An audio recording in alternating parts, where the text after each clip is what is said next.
All right, I guess I'll get going as soon as we're ready. Good? All right. So, good morning, everybody. How are y'all doing today? I woke up. got a little something to eat, I guess. Got a little more lively.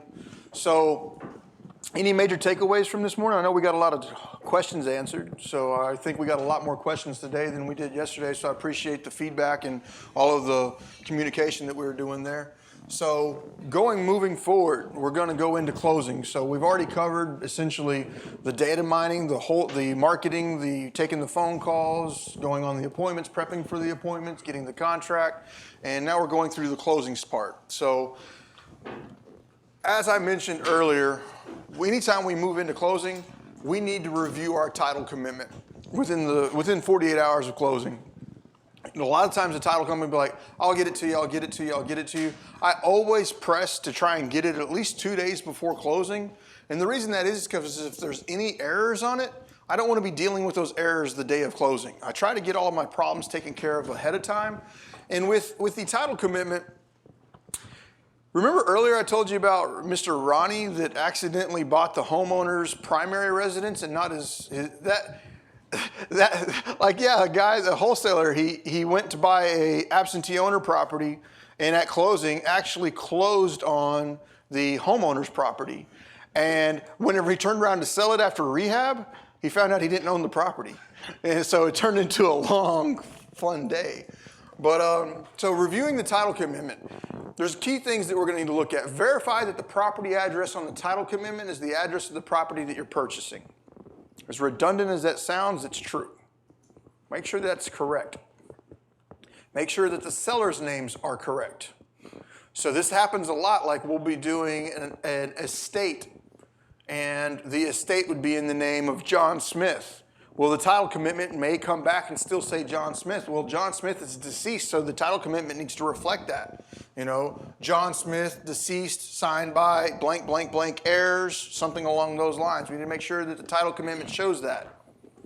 Lender names. If we did get a lender on this policy, we need to see that that lender's name is on there and that we also have a lender's title policy in place. We need to make sure that the buyer's names are correct. We need to make sure that the lender's title company, the lender's title policy is on there. We need to review and make sure that everything on Schedule C is clear. Remember earlier we're talking about in the transaction coordination piece, we can find all those abstracts of judgments, child support liens, tax liens, all of those types of things. We do not want to close with those on title unless we are intending to do so. It doesn't want to be an oops. Also make sure that there's no exceptions in Schedule B that we're not wanting to deal with.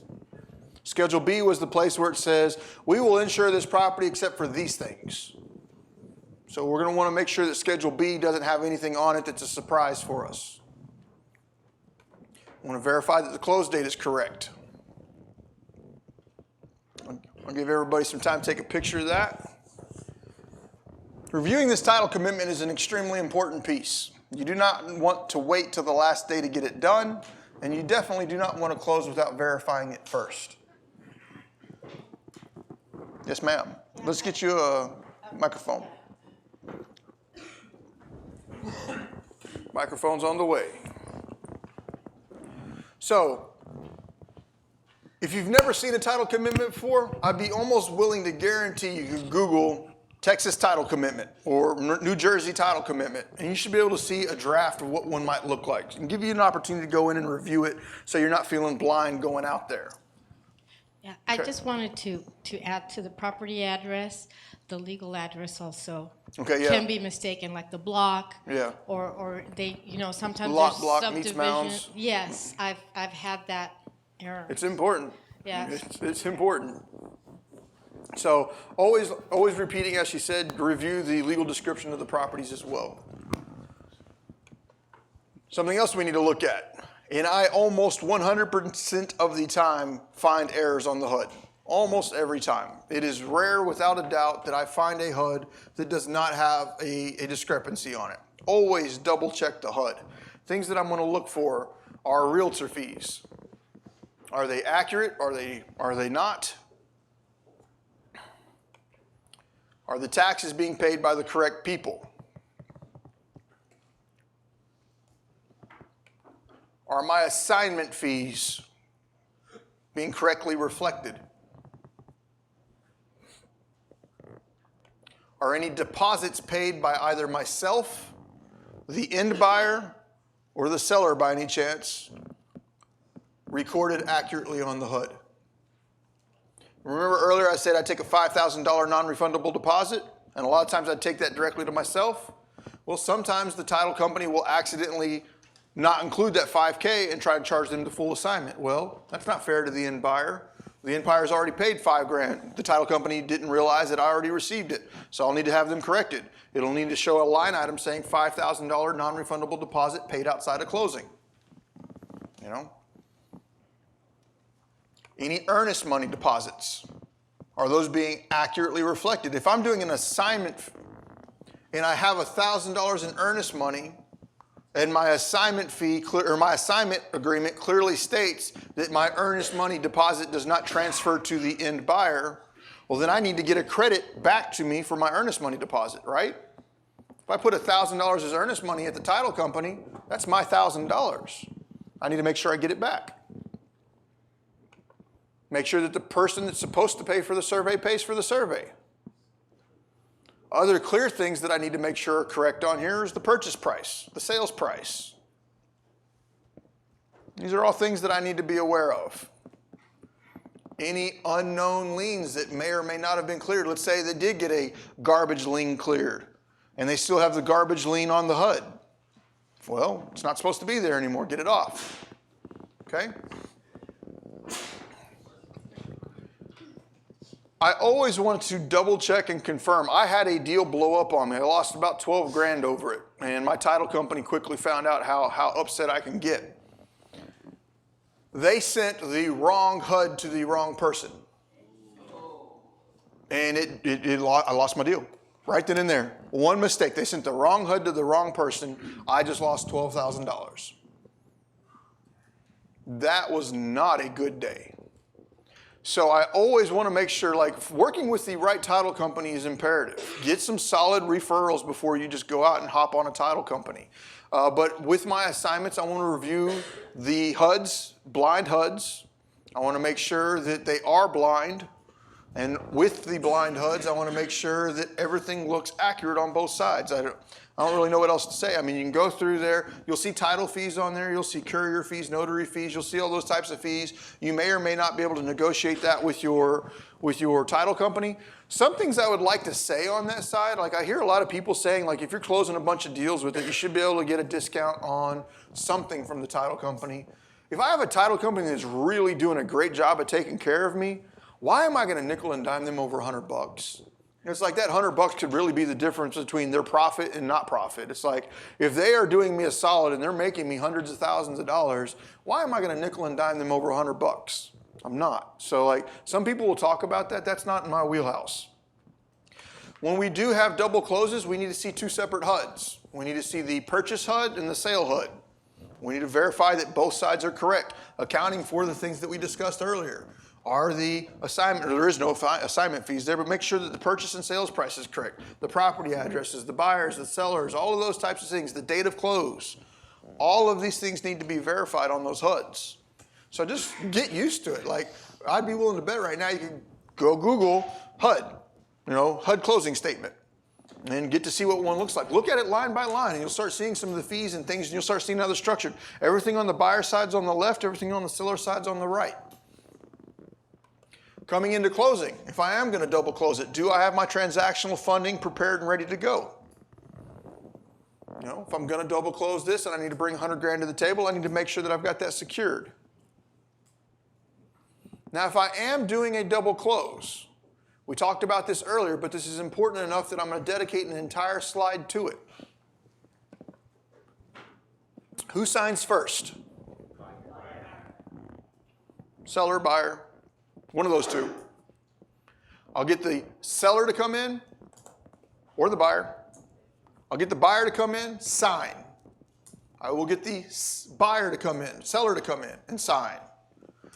ultimately the most important piece is no one signs, you do not sign anything until the very end. Because what happens if my end buyer backs out and I've already bought the house? I'm in trouble. You know, what happens if I sign everything with the buyer and the seller doesn't perform? It's not nearly as much trouble, but now I've got to call the buyer up and be like, hey, you know, this transaction didn't go through. I was unable to get clear title. So I need to make sure that I keep seller, buyer, and me booked out in that order. So a lot of times I'll have somebody scheduled first thing in the morning, and then I'll have somebody scheduled for the late afternoon, and I will come in right there, probably in the late afternoon with that person, likely the buyer. I told y'all earlier, buyer, seller, me. I'd probably schedule the seller first, then I'd schedule the buyer, because now I know that the seller signed. Seller's ready to go.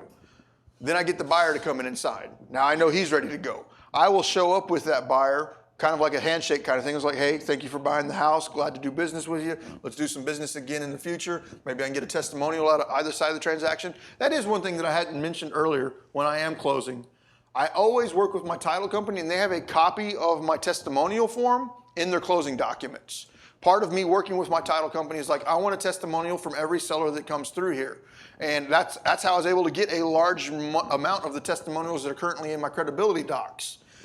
Because it's hard to get them to sign testimonials after the closing, and I might be lazy, but I didn't want to show up to every closing.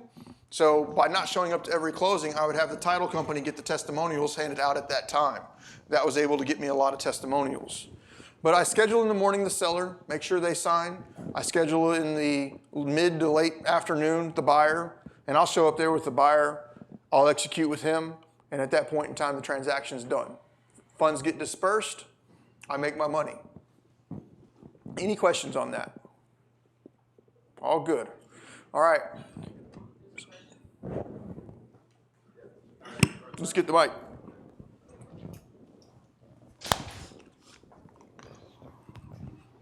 Again, going back to this situation here, the transactional funding, if the buyer is scheduled to come and his money is already at the title company, why would you need transactional funding? Because of 2008. So prior to 2008, we didn't really have to do that. It was called a dry fund. I would bring no money to the table. The end buyer would bring their cash. Their cash would get passed on to the seller, and I'd collect the difference. That happened a lot prior to 2008. It's called a dry fund. Now, because of whatever happened during that time, you can still kind of do that, although most title companies won't unless you have a really solid relationship with them. But even if they do it, they have to get an additional form signed that notifies the end buyer that some of their proceeds will be going to fund my purchase of the property. And that will work if your end buyer is a private investor with their own capital. But a lot of the times, if they're working with a hard money lender, the hard money lender won't allow that to happen. So, you know, it's not impossible to continue doing that. It's just most title companies won't. And then if they do, they require that disclosure to be signed. And so when I've tried to get that disclosure signed before, it was not the person buying it that was objecting. It was the lender, the hard money lender that was objecting. It's like the hard money lender is like, no, I want to get an extra point out of a transactional fund. I'm not going to allow that to happen. So that's how it would work out. So remote notaries. Remote notaries are a big piece in this business for me. Like, I always want to close with my title company. My title company was downtown Fort Worth. What happens when I contract a property in McKinney? That person's going to have to drive to downtown Fort Worth to close, and you will get objections about that all the time. I don't want to drive to Fort Worth. Can't we do this somewhere else? Well, yes. I will still use my title company, but I'll have a remote notary bring all of those documents to my end buyer and allow it to be done remotely. And if they complain about that, then drive to Fort Worth. Because you'll get people who want to complain about everything. A big piece of this business is dealing with people. And part of dealing with people is being able to address and solve problems quickly. So like I use a remote notary for almost everything. I personally, when I first started out, would be extremely excited about going to closing. I went to every closing until it just became a distraction in the middle of the day. Like you'll get to a point where it's really inefficient to go to closing. You know, if you've got 3 closings in a week and it takes you on average 3.5 hours, you just lost 10.5 hours out of your week. It's not really an efficient way of doing business, so a remote notary is a clear option that I would suggest you use. Always, in my opinion, you should be working on getting a testimonial. Getting a testimonial out of your buyers, getting a testimonial out of your sellers. And the reason that is earlier I was talking about going in on acquisition appointments and then sitting down with the seller. It's always nice for me to sit down with the seller and be able to show them a stack of testimonials with phone numbers on it. It's like, here is in their handwriting, testimonial after testimonial after testimonial of people that have done business with me. It's like, here, it just adds credibility to you. So I always like keeping those testimonial forms in there. What's a testimonial look like? So instead of just asking somebody for a testimony, which will also often result in a blank stare or a one-sentence response, I've already got 5 questions laid out on that testimony that say, how was it working with this company? What were some of the things that they did that made this process easy for you? And you'll just ask some of those basic questions, and so that way they don't have to think about anything. They can just fill it in. And now whenever I go on my next appointment, I always keep a stack of those. What I'm trying to say is, whenever I'd show up on a pre-foreclosure appointment, I would have a binder of stuff that I would leave behind with the seller. Like it would be a little bit of information about different foreclosure options. It'd be information about my company. It'd be information about my offer, how to examine different offers. It's like, I've given you this offer. Here are the key things that you should look at on every contract. What's their option period? What's their funding look like? Do they actually have proof of funds? So I'd leave all that kind of information behind. But something else that would always be left behind in that packet would be all my testimonials. So that way when they are reviewing stuff, they can see this professional binder with all these testimonials in it. It just gave me a slight professional edge. That little bit might have been the difference between me getting 3 extra deals done that year. Okay? Always confirm funding is complete before anybody starts celebrating. You might, let's say I've got a property scheduled to close on Friday. Buyer comes in, signs all their paperwork. Seller comes in, signs all their paperwork. Everybody's excited. Everybody's signed. The weekend goes in. The new buyer comes in, starts remodeling the house. They start doing all their demo work. They start getting all this stuff going on. And we get an email Monday morning that funding has still not happened because funds have not been received from the lender.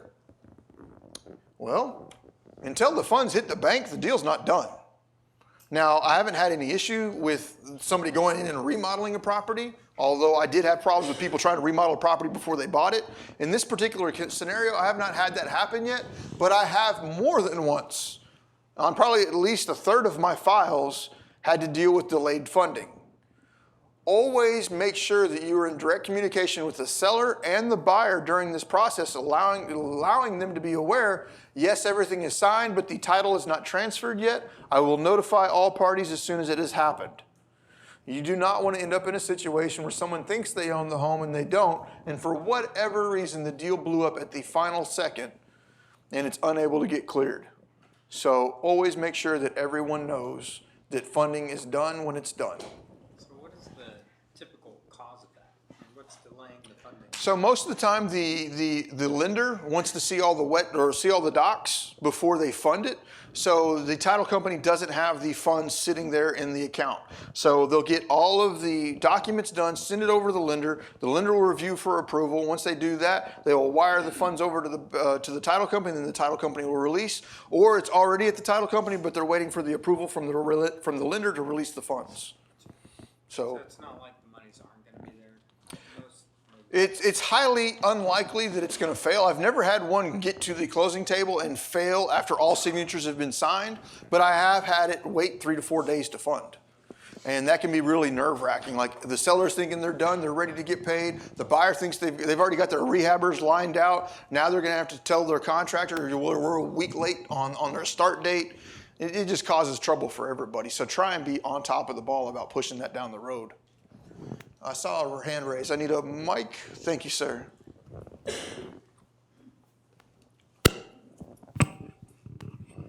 So sold a property a couple weeks ago, and the title office said they got the money, and it was after, I guess, the deadline to wire the money. Mm-hmm. So I got it the next day. Mm-hmm. But overnight, I was a little nervous about, what could happen because I haven't received the money in my bank account yet. So what is typically the situation there? That is very common. It is. It's just very common. Like, I'd say at least a third of my files have a delay in the funding. So it's not uncommon. It's not something that I'd fret about. It would just be something that I would maintain control of by communicating with the seller and the buyer. Because what I don't want to have happen is the seller start freaking out thinking that somebody just stole their house. Like, you get these people that are like, I just signed all this paperwork, I haven't got my money yet, and they start thinking somebody stole their house. Well, if you maintain clear communication with them, it diffuses that. Same thing on the buyer side. Like, the buyer comes in and they're like, I just put all that money in, I'm trying to get my house, I got contractors ready to go, I've got this ready to go, I'm ready to start demoing right now. I've got a dumpster that was scheduled to be here on Friday so I could demo the house through the weekend and get it out by Monday because I don't want a dumpster in the parking lot. Well, you'll start having to deal with all that heat. And, if you address it up front and maintain the communication, it'll just make your job easier. One of the key things to being a successful wholesaler is key communication between all parties. That is one of the primary reasons why the transaction coordinator is one of the key pieces to getting paid. While it is very important to do all of your marketing, your follow-ups, and getting the contract, the true way to get paid is get that deal closed. It is the TC's job to do that. Okay? So, this was actually a fairly short slide. So do we have any questions about funding? It looks like we might have one here. I just wanted to jump one little point to add to that. What we were just talking about is the whole point of the title company is that it's a neutral third party. So if you're the buyer, the end buyer, you could always just show, hey, here's proof that I wired it. It's on the title company. And then if you're the wholesaler, you can always get the investor to send you that proof. Mm-hmm. And then, but as far as the diffusing any kind of tensions, you can always refer back to that neutral title policy, or not policy, neutral, the title in company. Quotations, neutral title company. And what made me chuckle and laugh about that is the title company is and always should be neutral. And when you're doing enough business with the title company, there will be times where you're like, delay closing, like delay. I'm having some issues over here, hiccups. Like, you need to stall for me. You need to have my back on this. Like, sometimes I'll tell the title companies, like, I'm having problems finding an end buyer. This seller's trying to get it closed today. We agreed to 30 days. Now they're trying to tell me they want it closed in 15. I don't have an end buyer yet. You need to help me stall. Now I can't say that's right or wrong, but there is a point in time where having a good, solid title company on your team is important. It is not uncommon at all for me to take and make the title company my fall. Like, and they know that. It'll be like, hey, I'm waiting on title to clear, whereas my buyer just fell out and now I'm trying to get another one. So there's going to be times where having that person on your team is really important. So title companies will be the make or break on the closing side of it. Do not get a bad one.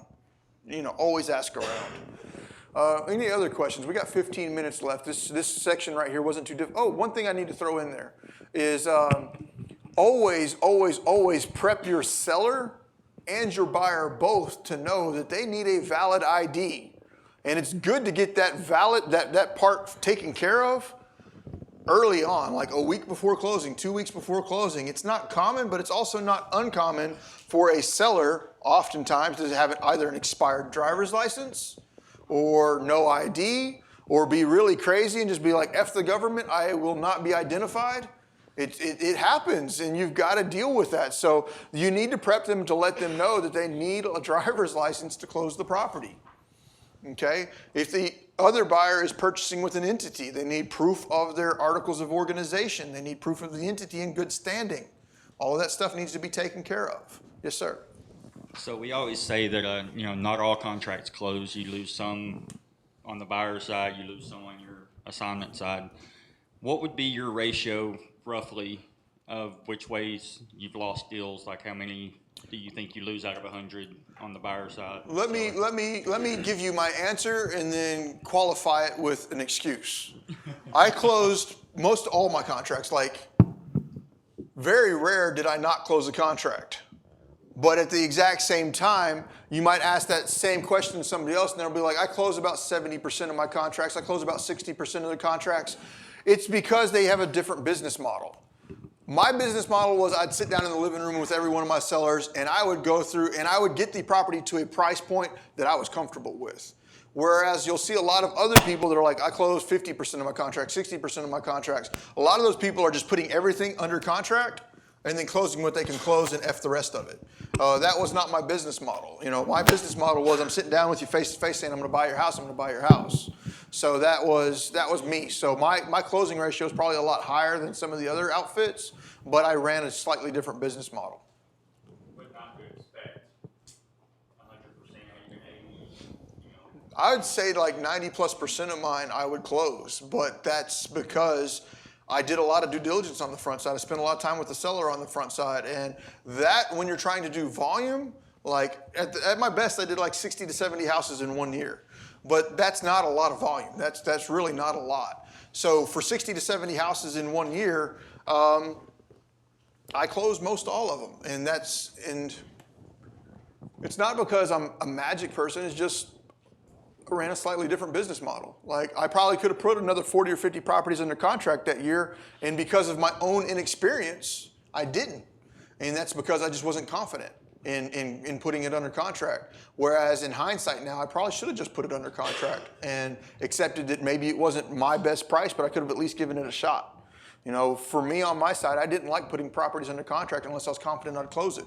And really, in all honesty, the better business practice may have been just, making the expectations clear up front of like, at this price point, I'm gonna have to verify with my lenders that this is good and put it under contract and then see what could happen. But a lot of times I wouldn't unless I was confident I could do something. Okay, yes, sir. I just wanted to touch base on you talking about keeping contact. Being a former general contractor, I know that keeping contact versus not keeping contact with a customer, and same thing with the sellers and buyers. It could be a buyer that would snatch all kinds of stuff up from you, and you didn't make a phone call once or twice when it was crucial to them, and they don't want to do business with you anymore because they don't know what's going on at the end of the deal, or when a situation comes up, they're not prepared for stuff. Same thing, with the seller, they might have somebody that they could refer you to, and have another deal that comes through just off a referral, and they're not going to now because they don't want to mess with you. It's a really good point. And I mean, like, if anybody in here is doing a transaction with somebody, and you've got a couple $100,000 on the line, are you going to want clear and constant communication? Are you going to want to try and call somebody 5 times in a day and not get a phone call back? No. If those kinds of things start happening, you're going to start losing contacts. You're going to start losing funds. You're going to start causing problems. And that is, remember earlier when I was talking about marketing, I said, we see gaps of income. That's what happens when you're on an island. Because the person that's sitting on an island, they're doing the marketing, they're taking the phone call, they're going on the appointments, they're getting the contracts, they're doing the transaction coordination, they're getting the closing done, and then they're firing everything back up again. You can't do all of those things effectively all the time. If you're just starting out, you can get all of those things done at 80%. None of it will be done at 100%, and if something is done at 100%, something else is getting done at 40%. It's always a give and take of priorities throughout your day. But one of the first things you should do after nailing 1 or 2 deals and putting a little bit of income into your bank account is, even if you trained and hired a VA to help you out with some of your back office stuff, some of your marketing, even some of the TC stuff. That is a possibility. But like, we've got companies now like Atlas, they can do your TC for you for $350, $400, $500, $6,000. I don't care. It's an investment back into your contract. Yes. Yeah, quick question. When you get the property under contract, other than not being able to clear title, the property being able to clear title, do you have, what other forms of cancellation do you have? Do you have an option? You have a 45-day to close or before. What other options do you have? Do you have like an option period? So like on the here's a couple things. Under the scenario that you just described, you asked if the title's unable to transfer, what options do I have to remove myself from the contract? The failure to transfer title is my out. Like, the contract's going to state that the seller is obligated to give me clear and marketable title. In the event they are not able to, I'm out of the contract. Now, so let's talk about that since we do have a little bit of extra time on this particular slide. Some things that we can look at for making our offer sweeter to the seller. If the seller is receiving multiple offers, what are one of the key things that they're going to look at? Purchase price, time to close, any kind of deposits put into place, Any sort of option fees that are in place, option periods, inspection periods, how confident do they feel like you can close? So those are some of the key things that you're going to be able to negotiate between you and someone else. And not always is the price the most important piece. A lot of times we'll get hung up on price, and if we do not understand our seller and we know what our seller's motivation is, the price might not be the piece that's forcing you to lose the contract. So what other things can we discuss? Closing period. All right, well, if I know that you really need this thing done, like if I'm negotiating with a foreclosure on Friday night, knowing that it goes to auction on Tuesday morning, my title company's not open Saturday and Sunday. I've got an 8-hour business window to get this property done. If you're going to expect me to drop everything over the next 72 hours to get this deal closed and funded for you, I need a discount. I'm not going to buy that thing at 80 cents on the dollar. I need a discount. Like, you waited too long. I appreciate that you've called me, but you have put this into a situation where I'm not even promising you that this is possible. But I will flip over backwards to try and get this done for you if we get it at this price. So time can be an extremely important thing to negotiate. Let me finish on that side. And then moving forward from there, option periods. You know, a lot of people are like, you know, I need a 5-day option, I need a 3-day option, a 1-day option, a 2-day option. The Trek has about 7 or 8 options to remove yourself from the contract as the buyer. I would not need the option period as one of them. So a lot of times I would just scratch through my option period because there are so many other options to get out of the contract in the state contract. The state contract allows me like 8 options to get out of it. So I wouldn't even use an option period. So like the seller's disclosure, section 7 of the title of the purchase agreement says section 7A, B, 2A, 1A, whatever it is, it says seller has received the seller's disclosure or seller has not received the seller's disclosure. Well, I'll tick seller has not received the seller's disclosure because I haven't. And it gives me up to like 7 days after receiving it to cancel the contract. Well, if I never receive it, I pretty much have an open window to cancel the contract. While I'm sitting there contracting it, I'll hand it to them and tell them I need to get it back from them. But at the point in time I do get it back from them, even if they do it right there, I've got 7 days to cancel. Moving forward from there, earnest money deposit. A lot of people will sit there and I understand this, so don't get me wrong on this. What I'm trying to express to you is some alternate ways to get more contracts if you can do this. I would put a ridiculous earnest money deposit down. You know, if I'm contracting a property, I might put 10, 20, 30%, 50%, 100% of the purchase price down as my earnest money. Why? Because I want to show that seller that I'm serious about getting the contract. If I know that there's like a $50,000 payday on that property, why am I going to play around with that property whenever I know that if I put $10,000 down for the earnest money, that that's going to get the seller's attention? What happens if the property fails to close?